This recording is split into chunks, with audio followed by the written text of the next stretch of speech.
সড়কগুলো যেন মৃত্যুর মিছিল। চালকের বেপরোয়া গতি আর যানবাহনের অসুস্থ প্রতিযোগিতার বলি হচ্ছেন যাত্রী ও পথচারী। এবার ৪ জেলায় সড়কে ঝরল ১০ প্রাণ।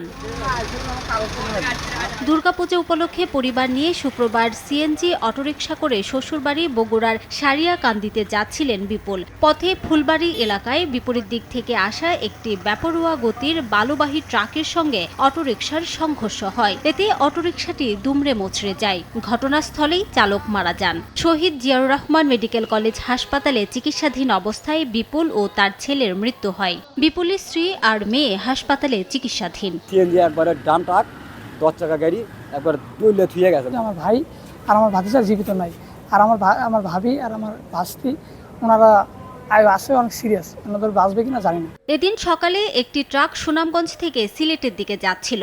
পথে পাগলা এলাকায় বিপরীত দিক থেকে আসা সিএনজি অটোরিকশাকে চাপা দিলে দুমড়ে মুচড়ে যায় সিএনজি অটোরিকশা। ঘটনাস্থলেই 2 যাত্রী নিহত হন। আহত অপর যাত্রীকে উদ্ধার করে Sylhet MAG Osmani medical college হাসপাতালে নেওয়া হলে তাকেও মৃত ঘোষণা করেন চিকিৎসক। এই ঘটনায় ট্রাক চালককে আটক করেছে পুলিশ। এদিকে ঢাকা রংপুর মহাসড়কে দমদমা সেতুর কাছে পিকআপ ও বালু বোঝাই ট্রাকের মুখোমুখি সংঘর্ষ হয়। এতে মা ও ছেলে সহ 3 জন নিহত হন। আহত হয়েছেন আরও একজন। ইউটার্ন করার সময় বালুবাহী ট্রাকটি পিকআপটিকে ধাক্কা দিলে ঘটনাস্থলেই 3 জন ছিটকে পড়ে মারা যায়। ট্রাক দুটিকে জব্দ করেছি এবং তাদের বিরুদ্ধে আইনগত ব্যবস্থা গ্রহণ করা হচ্ছে। এছাড়া দিনাজপুর পার্বতীপুর মহাসড়কে ড্রাম ট্রাকের চাপায় পিষ্ট হয়ে এক বৃদ্ধার মৃত্যু হয়েছে। রিমো সিদ্দিক, সময় সংবাদ।